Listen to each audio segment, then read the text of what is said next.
क्या आप जानते हैं कि फिर से एक नई करेंसी क्राइसिस की शुरुआत हो चुकी है? ऐसा लग रहा है मानो 2022 की घटनाएं दोबारा दोहराई जा रही हैं।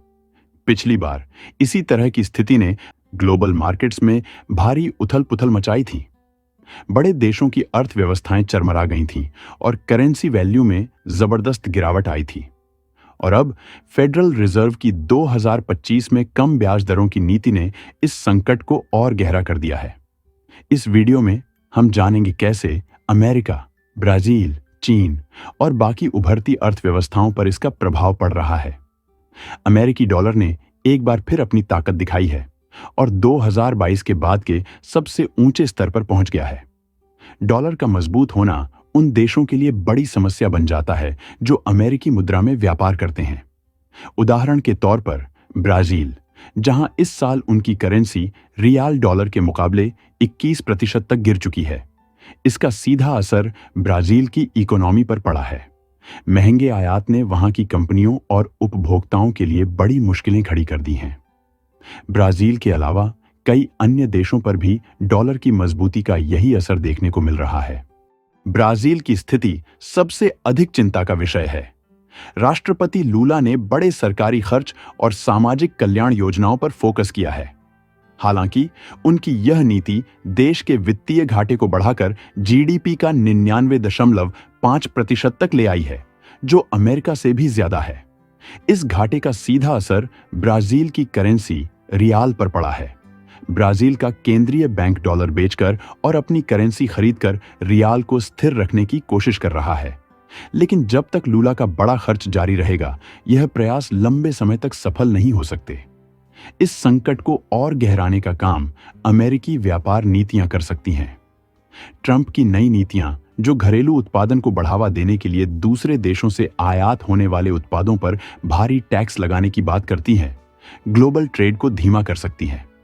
यदि ऐसा होता है तो डॉलर का प्रवाह धीमा पड़ जाएगा और उभरती अर्थव्यवस्थाएं और भी दबाव में आ जाएंगी। ब्राजील, भारत और चीन जैसे देश, जो अपने व्यापार के लिए डॉलर पर निर्भर हैं, इसके सबसे बड़े शिकार बन सकते हैं। क्या यह संभव है कि अमेरिका इस करेंसी संकट से अछूता रहेगा? बिल्कुल नहीं। इतिहास हमें यह सिखाता है कि आर्थिक प्रतिबंध और सख्त नीतियां अक्सर उनके लागू करने वाले देशों पर भी भारी पड़ सकती हैं। रूस और चीन पर लगाए गए प्रतिबंधों के उदाहरण हमारे सामने हैं, जहां अमेरिका को अप्रत्याशित आर्थिक प्रभाव झेलने पड़े। आज वैश्विक वित्तीय प्रणाली में धीरे धीरे बदलाव देखने को मिल रहा है। चीन और जापान जैसे आर्थिक दिग्गज अपने डॉलर होल्डिंग्स को धीरे धीरे कम कर रहे हैं। इसका मतलब यह है कि अमेरिकी डॉलर पर उनकी निर्भरता घट रही है। यदि यह रुझान जारी रहता है तो इससे न केवल डॉलर की वैश्विक मांग में गिरावट आएगी, बल्कि अमेरिका की अर्थव्यवस्था पर भी नकारात्मक प्रभाव पड़ सकता है। जब बड़े देश डॉलर से अपनी निर्भरता कम करते हैं तो इसका असर वैश्विक वित्तीय बाजार पर बहुत गहरा हो सकता है। सबसे पहले, इन देशों द्वारा डॉलर को छोड़कर अन्य मुद्राओं में निवेश करने से डॉलर की मांग में कमी आएगी। इससे डॉलर की कीमत में गिरावट हो सकती है, जिससे अमेरिका के व्यापार घाटे और विदेशी कर्ज की स्थिति और भी बदतर हो सकती है। इसके अलावा, यदि डॉलर की वैश्विक स्थिति कमजोर होती है तो इससे दुनिया भर के देशों के बीच व्यापार को नई दिशा मिल सकती है। उदाहरण के तौर पर, देशों के बीच मुद्रा प्रतिस्थापन की प्रक्रिया तेज हो सकती है, जहां देश अपनी खुद की मुद्रा या अन्य देशों की मुद्राओं का उपयोग कर सकते हैं, जैसे कि चीनी युआन या यूरो। इससे डॉलर का प्रभुत्व कम हो सकता है और वैश्विक वित्तीय संरचना में महत्वपूर्ण बदलाव आ सकते हैं।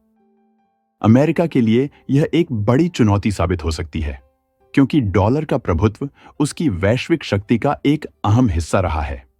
यदि डॉलर की मांग घटती है तो अमेरिका को अपनी विदेशी कर्ज नीति पर पुनर्विचार करना पड़ सकता है और घरेलू अर्थव्यवस्था को बचाने के लिए नई रणनीतियों की आवश्यकता हो सकती है। यह बदलाव वैश्विक आर्थिक परिदृश्य में नए अवसर और चुनौतियां ला सकता है। इसलिए सभी देशों को इस बदलाव का सामना करने के लिए अपनी नीतियों में जरूरी संशोधन करना होगा और आर्थिक स्थिरता को बनाए रखने के लिए कदम उठाने होंगे। इसके अलावा ट्रंप प्रशासन द्वारा घरेलू उत्पादन को बढ़ावा देने के लिए आयातित उत्पादों पर भारी शुल्क लगाने की नीति वैश्विक व्यापार को और अधिक जटिल बना सकती है। इससे व्यापारिक संतुलन बिगड़ेगा और उभरती अर्थव्यवस्थाओं के लिए नई चुनौतियां खड़ी होंगी। यह करेंसी संकट केवल एक देश या क्षेत्र तक सीमित नहीं है। यह एक वैश्विक समस्या है जो हमें यह समझने का अवसर देता है कि अमेरिकी डॉलर की शक्ति किस तरह अन्य देशों की वित्तीय नीतियों और अर्थव्यवस्थाओं को प्रभावित करती है। आने वाले समय में जब नई आर्थिक नीतियां लागू होंगी और वैश्विक व्यापार युद्ध तेज होगा, तो हमें और भी बड़े बदलाव देखने को मिल सकते हैं। उभरती अर्थव्यवस्थाओं जैसे ब्राजील और चीन को इस संकट से उभरने के लिए अपने वित्तीय ढांचे में सुधार करना होगा। अमेरिका को भी इस संकट से बचने के लिए सतर्क रहना होगा। यदि डॉलर की वैश्विक मांग घटती है, तो यह अमेरिकी अर्थव्यवस्था के लिए एक बड़ा झटका हो सकता है। ऐसे में अमेरिका को अपने आर्थिक नीतियों में संतुलन बनाना होगा ताकि घरेलू और वैश्विक स्तर पर स्थिरता बनी रहे। भारत एक ऐसा देश है जो हमेशा से वैश्विक आर्थिक घटनाओं का हिस्सा रहा है और इस बार भी करेंसी संकट से अछूता नहीं रहेगा। जब डॉलर की कीमत बढ़ती है, तो इसका असर उन देशों पर पड़ता है जो विदेशी व्यापार में डॉलर का उपयोग करते हैं। भारत भी ऐसी स्थिति से प्रभावित हो सकता है, क्योंकि भारतीय रुपया डॉलर के मुकाबले कमजोर हो सकता है।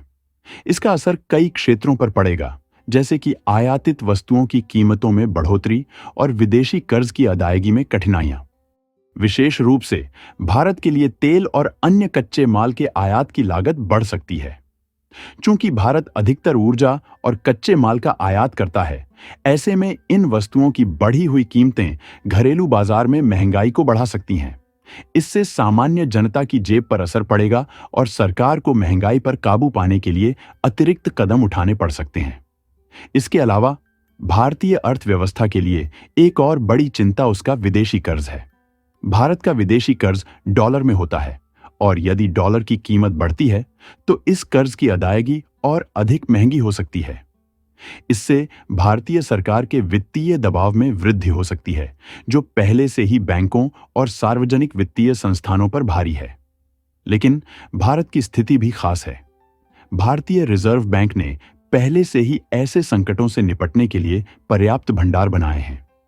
भारतीय अर्थव्यवस्था में विविधता और तकनीकी क्षेत्र में वृद्धि के कारण भारत इस संकट से कुछ हद तक उबर सकता है। इसके अलावा भारत का घरेलू बाजार मजबूत है और अगर विदेशी निवेश आकर्षित करने में सफलता मिलती है, तो यह संकट को कम करने में मदद कर सकता है। यह समय हमें एक नई वैश्विक अर्थव्यवस्था की ओर इशारा करता है। क्या ब्राजील, चीन और अन्य उभरती अर्थव्यवस्थाएं इस संकट से उभर पाएंगी? क्या अमेरिका, जो इस संकट के केंद्र में है, इससे खुद को बचा पाएगा? यह प्रश्न महत्वपूर्ण है और इनका उत्तर आने वाले समय में हमें देखने को मिलेगा। अगर आपको यह जानकारी महत्वपूर्ण लगी हो, तो लाइक और सब्सक्राइब जरूर करें ताकि आप हमारे आने वाले सभी अपडेट्स से जुड़े रहें। धन्यवाद।